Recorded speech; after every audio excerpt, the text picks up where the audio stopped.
Magandang dilag. Pauwi na tayo guys. So ayan na nga guys, for today's video tayo ay pauwi na. Anong oras na kasi? Tanghali na. Tayo ay pauwi na. Kumuha lang tayo ng tubig dito sa may hotel. Ayan, pasakay ko na dyan si Samantha, kaso yung daruan niya binigay niya sa akin kasi baka mahulog. Dala-dala niya kasi angkas lang sa akin si Samantha. Ay, ayan.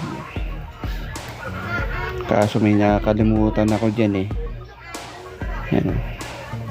Nakalimutan ko yung bag ko. Si number 1. Ito yung bag kasi dito nakalagay yung aking lisensya. Ang hirap din kasi na magdadrive ka na wala kang lisensya. Yan si Samantha na iinip na. Yan. Pauwi na tayo. Yan. Kuha na natin yung bag natin kasi nandun yung ating lisensya. Mas maganda kasi mag drive ng motor na dala yung lisensya in case na makabangga ka, may panlabang ka. Pero hindi ko naman pinapalanlangan na makabangga ako dyan. Safety first pa, kailangan talaga ng may lisensya. Ayan, pauwi na tayo guys. Inaantay lang natin maubos yung paahon na sasakyan. Ayan. Dito lang masarap kasi ang number 1 na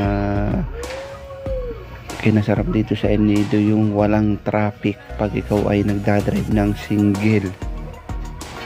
Diba? Kahit mabago ng takbo mo, bilis kang makakauwi sa inyong bahay kasi na walang traffic, diba? Ang takbo ko lang dyan ay 60. Kailangan natin bagalan kasi angkas natin si Samantha. Ayan. At ayun na nga guys, habang nagdadrive ako dito, meron akong nakitang isang motorista na babae na walang helmet. Ay nako, ewan ko nga ba dito sa babaeng to ang lakas ng loob.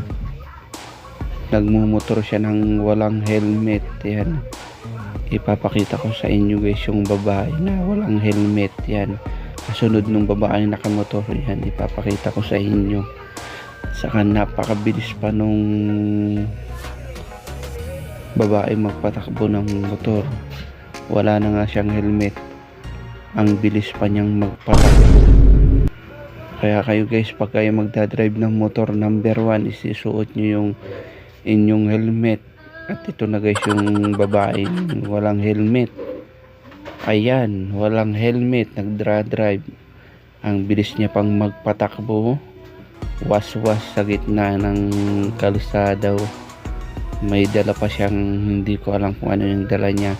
Next time ate, mag-helmet ka para safety first, hindi ka ma-accident. Magandang dilag. At ayun, patawid na tayo dito sa kabila. Kaso may isang babaeng tumawid. Yan, wow, shout out sa iyo ate. Ayan.